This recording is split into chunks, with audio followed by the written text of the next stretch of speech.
this is it. Oh, quite a heavy boy. And oh yeah, it's that they test them before they send them out. So output, oh sorry about the light guys, it's just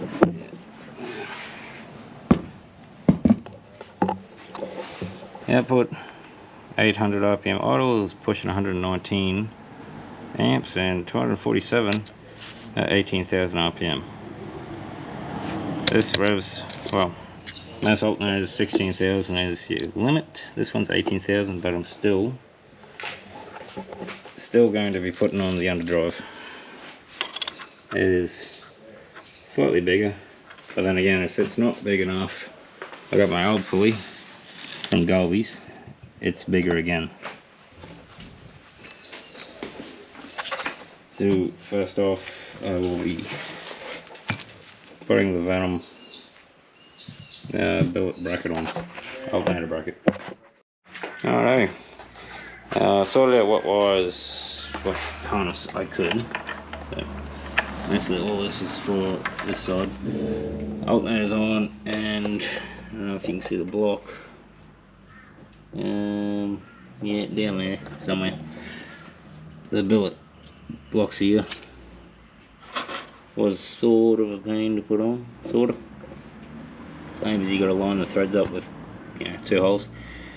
But alternator's on. The Restune overdrive pulley is on, but I had to use a little washer to stop it from hitting this casing. So I might have to change that to the Golby's one, because I know the Golby's one fits properly. Because now this pulley is just, if you can tell, just slightly out a little bit. I don't know if that'll worry me. I might just change it over anyway. Got the water pump one on, it fits nicely. And I was just about to put this, well, the idler on. You can see this one's got the big washer, yada yada. And I cannot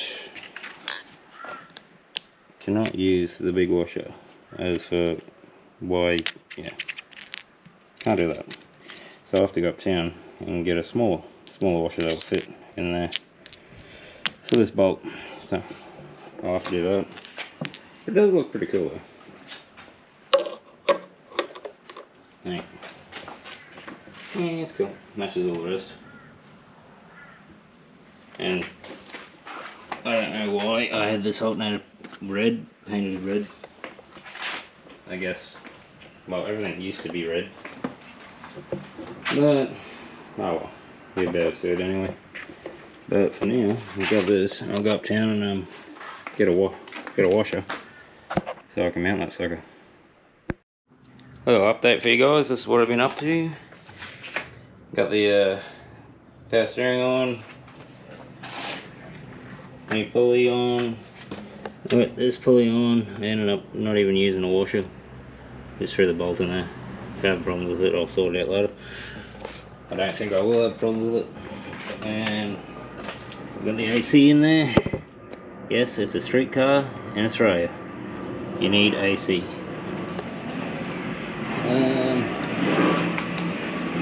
Yeah, alternator's on. Water pump pulley's on. Gold little bolts, nuts. Sorry about the plane. Yeah, just piecing this thing together little by little. So I'm going to work from the bottom up. Next, what am I going to do next? I don't know.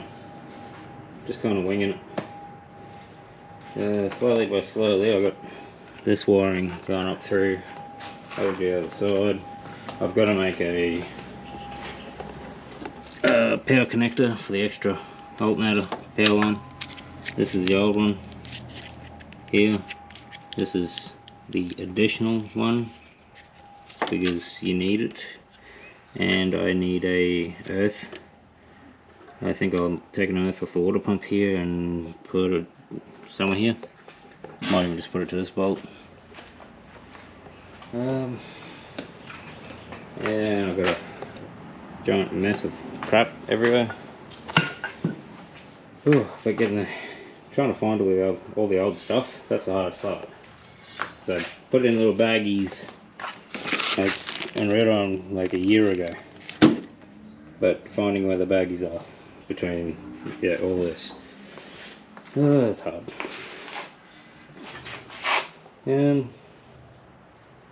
Yeah, I'll keep carrying on and update you when I have a little bit more done. Alright, it's getting a little late and my camera battery is just about to die, but this is what I've got done so far. The pestering reservoir's in, pump's in, it's plumbed up. Yes, you gotta run it back and then back up. I did try to go from here to here once, but it was too short and too tight, and with the engine moving it was mostly going to rip the tank off. But I have been thinking that I could probably move this reservoir over here now, since I don't have a ABS, and then I can run a line straight to it. That would make things a lot easier. Most of the wires are in, cables and whatever. The heater pipes are hooked up now, and I've got an earth. Put an earth cable on, just extra earth. You can never have too many earths. I've got to find a plug. I've got a new hose coming, but right here there's supposed to be a barb here, like this. I'm guessing Will at JHH forgot to put it in. And I just noticed also that he must have thought that this is my turbo oil feed. It's getting the pickup from the back of the block. I've actually never ran from the back of the block. That was always just plugged off. Always ran up in here from the front of the block. So I'll have to change that. And yeah, no, it's coming along pretty good. Even got the belt on it. Brand new belt. And the pipe, radiator pipe. The belt came off once when the alternator snapped off the old engine, and it whacked up in here. Like, it was stained with rubber marks, everything. But it came up nice and clean. Wasn't too bad. Yeah, but it is getting late, guys. I'm gonna pack up and pack all this rubbish up. Don't know. Maybe do some more work on it tomorrow. Tomorrow's my last day off, so I'll see what I can get done then. Well, I've still got plenty of parts all throw out of this and in the shed the next door. So, oh yeah, the AC pump is connected, all that sort of stuff is done. Sorry about that, guys. Battery died. Okay, I'm packing up all this, cover this up, and get back to it in the morning. Or in the other. Morning, guys. The got a little package here that has turned up from Prospec Imports.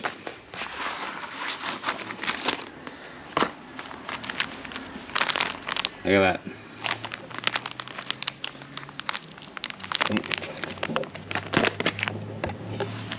We got ourselves, luckily, we got ourselves in these two little cases. If I can open one, God, they're tight. Da, da, da. We have a Prospec Import titanium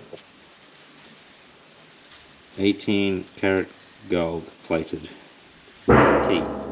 Sorry, that's just one of the drums. There's only 99 ever to be made, and I got two. The 6 holes are to resemble the 6 cylinders. Now let's zoom in. Yep. It says Prospec Imports. It's too shiny. It says number 53. There you go. And this one is number 46. Titanium keys, 18 karat gold plated. Then we got these little keychains. What do you reckon? Almost the same. Little D shackles to go on it.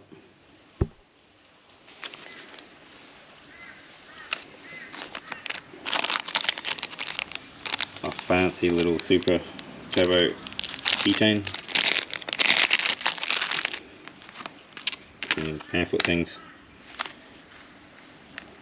4 stickers. 2 little baggies. And well, here it is. 18 karat gold plated titanium super key. Only 99 in the world. And I got 2 of the suckers. That'll go very nicely with the new Viper alarm system I put into the car. But they're cool. I'll get one. I'll get one of them cut. The other one will stay in storage. How cool, eh? Super shiny too.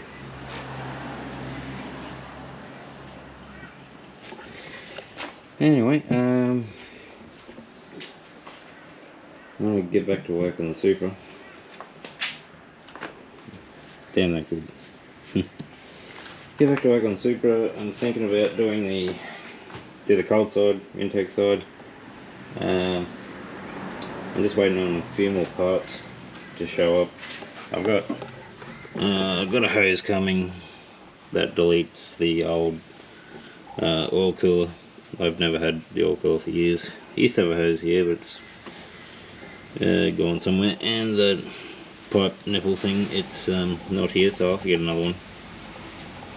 Figure out what thread that is and go get one.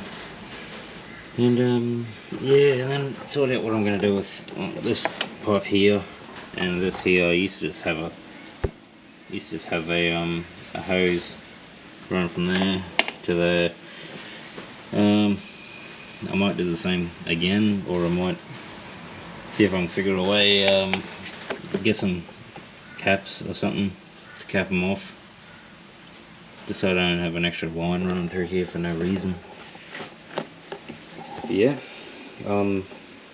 working on that anyway. I'm not sure if I'm going to keep these factory knock sensors, or I'll put some Bosch ones on or something. I've got to go through that box of goodies. That's an empty box. You see it. That was the alternator. Ah, there's that line we were talking about. So I used to have that. Used to have it like that, but I don't really want to. Don't really want to do that.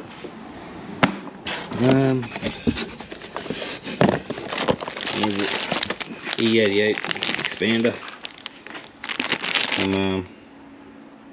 That's to expand all my auxiliary outs or ins on my Matec M800. Gotta wire that sucker up so I can plug all the EGTs into it. But I'm gonna go through this box, see what I've actually got in there, and yeah, well, update you when I have new stuff to update you with. What is going on, guys? I have got myself some parts. Got me some HDS N40i Iridium spark plugs. That's all I use with my CDI system. It's a SparkTech brand, but CDI M&W. Got a 90 Aeroflow -10. These fittings are not cheap, but I've got I wanted to replace this power steering 90 here. It's too long and it's like just touching the chassis. So I got this one, which is a little bit stumpier, so that'll work. I got 2 straight 10-inch dash 10s. There, Proflows, bloody pricey again, and therefore the oil cooler remote filter thermostat. But I don't think I'm going to need them, because as I've set it up here, I've got 2 90s, one under each other. The hoses will go down, across, under the engine, and then they will come up the other side here, come up through here to 2 90s and into the filter block. So that's alright with me, and it clears everything. I'm not too fond of what gap I got here between the filter and the accessory belt, water pump belt. Maybe I can bring this back further, but I'm already pretty tight down there. So, and then I've got 245s here off the bottom. That's my hosing here from the cooler. That's the cooler. The hosing here, I need to take these 180 ones off, because I did have the cooler down here in the wrong spot. Take them off and plumb them up into these two, and then I'll have that sorted, and I can tuck this hose up through here and route it with some awesome zip ties. And I got some earths. I could have made them myself, but I'm just too lazy. And I also got some Raceworks dash 10 what do you call it? Nylon woven, nylon braided hose. That's 10 meters there. That was a pretty little penny. I got that, so I should be able to do button up the oil system, have that done, and fix up this, change that 90 for the other 90 on my power steering reservoir. Now, once that's done, I suppose we can actually probably put the actually I've got to make a new fuel line up for main feed, which is also that hose. So I run a 10 feed and an 8 return. The 8 return is fine. The 10 feed, it was sitting out the dust for a bit, so I just took it off at the splitting, split it halfway, and I'll make a new one. This is it here. I'll make a new one. I'll clean them fittings up, and I'm going to put that 10 micron filter on as well. I've got to find somewhere to mount it. There's the 40 sits down there. Just below the firewall, it's like a 40-45 micron, and then I've got a 10 micron. So I might make a bracket up underneath the rail here somewhere to hold that 10 micron filter, and then it'll go up and go straight to the rail. And then we can put the intake manifold on and start buttoning up all this side. And then yeah, then after that I have sent the center cartridge away to my Precision 7675 to ATP turbos. They're going to have a look at it. They haven't gotten back to me yet. I don't even know if they've got it yet, but they've got that. Hopefully the bearing pack is still good in it, because I did have a filter. I had one of these, had this filter.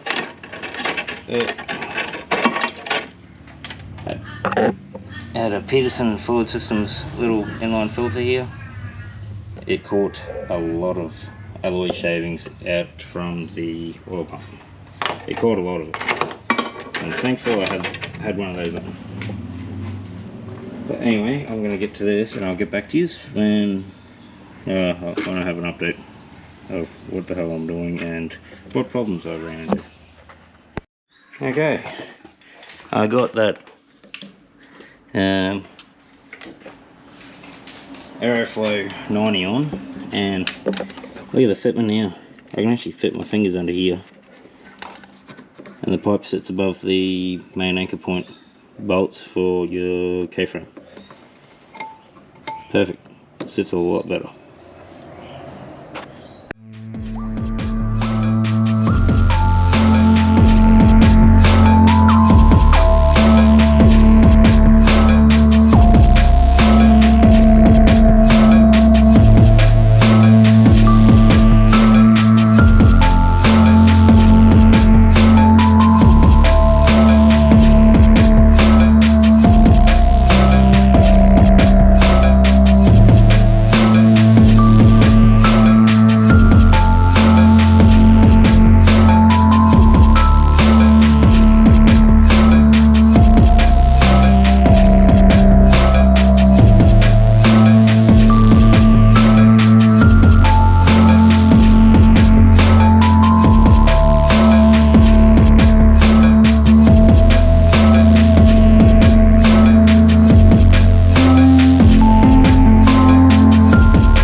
Okay, so I've got the two oil lines going down and around. They sit in front of the power steering rack through here. Nice and, well, tight fit. I've got to zip tie them together, and then they go up to the cooler there.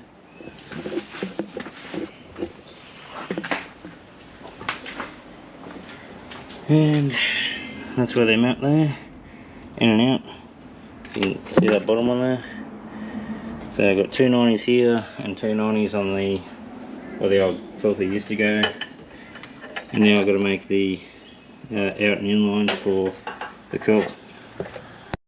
Okie dokie, I got the lines fitted to the bottom, the side of the engine, I guess, whatever the hell you're going to call it.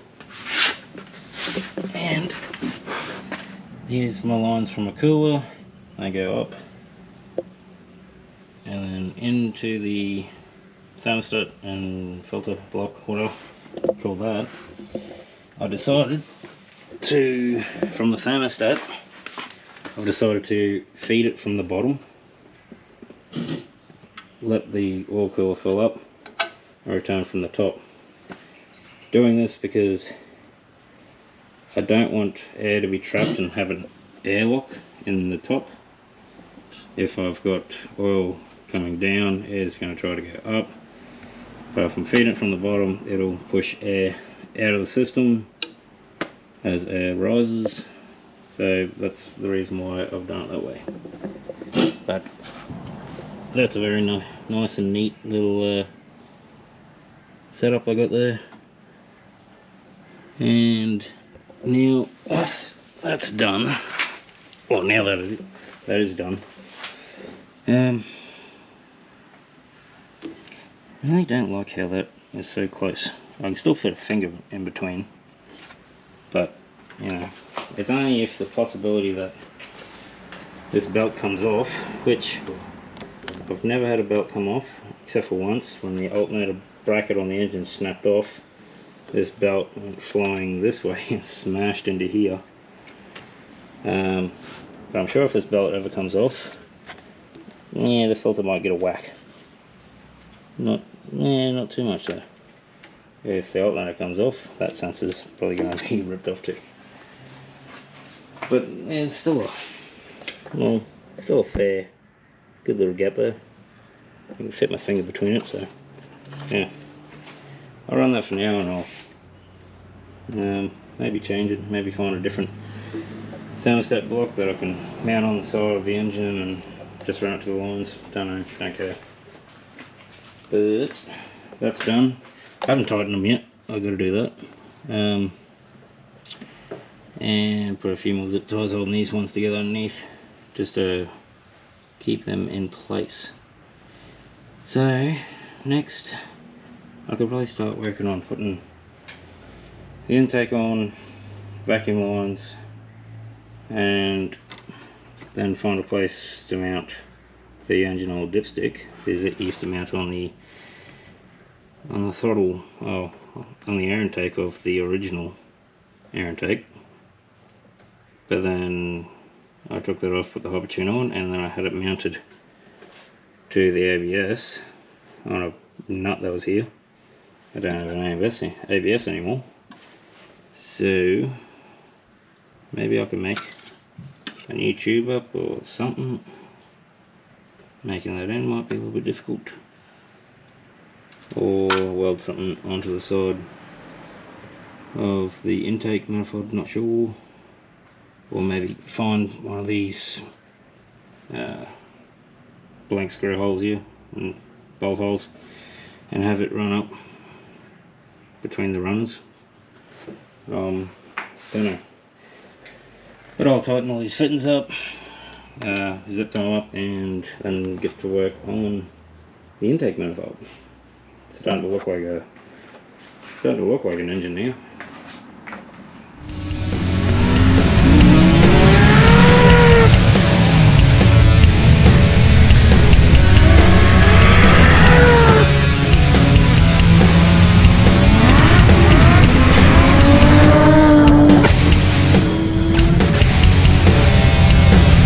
Sorry.